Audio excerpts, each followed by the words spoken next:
بولتا ہوں، میں بدماشی کے خلاف بولتا ہوں، میں یہودیوں کے خلاف بولتا ہوں، صلیبیوں کے خلاف بولتا ہوں. یہی میرا جرم ہے.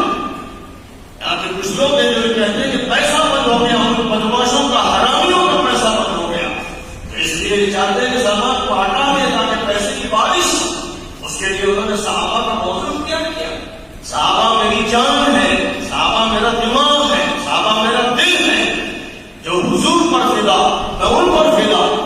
لیکن جو حضور کے لاڈلوں اور شہیدوں کے قاتل ہیں، جنہوں نے حضرت حسن کو زہر دیا، جنہوں نے حضرت حسین کو شہید کیا، حضور کے خاندان کے پھولوں کو مسل کیا، جنہوں نے حضرت فاطمہ کا گلے کا چھلنی کیا، جنہوں نے حضرت علی کی خلافت راشدہ کے خلاف ایک ظالمانہ ملوکیت کا نظام چلایا، ان کا ساتھ دے کر میں جو علی کا فرزند ہوں، حسین کا فرزند ہوں، حسن کا فرزند ہوں، میرے خلاف پوری فضا بنائی جا رہی ہے تاکہ سعودیہ خوش ہو جائے، تاکہ امارات خوش ہو جائے، تاکہ حکام خوش ہو جائے، تاکہ پیسہ ملے. نام صحابہ پر میرے بیانات ہیں، صحابہ پر میری کتاب ہے.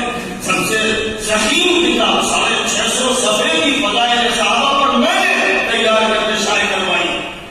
تو میرے ساتھ یہ ظلم ہو رہا ہے. اور یہ مولانا نبی صاحب جن میں مجھ سے ملتے ہیں، محبت کرتے ہیں، خط کی بات کہتے ہیں اور ہماری آواز میں آواز دلاتے ہیں، تو جب سے نکال دیا گیا. اے لوگوں، یہ عدل ہے، یہ انصاف ہے. خدا کی قسم، اگر تم اللہ کا انصاف چاہتے ہو، اللہ سے محبت چاہتے ہو، نبی سے محبت چاہتے ہو، صحابہ سے محبت چاہتے ہو، اولیاء اللہ سے محبت چاہتے ہو، تو تم یہ کہہ دو کہ ہم یہ ظلم نہیں ہونے دیں گے. اور انشاءاللہ جیسے میں نے آپ لوگوں سے کہا کہ سنیچر کے دن مسجد میں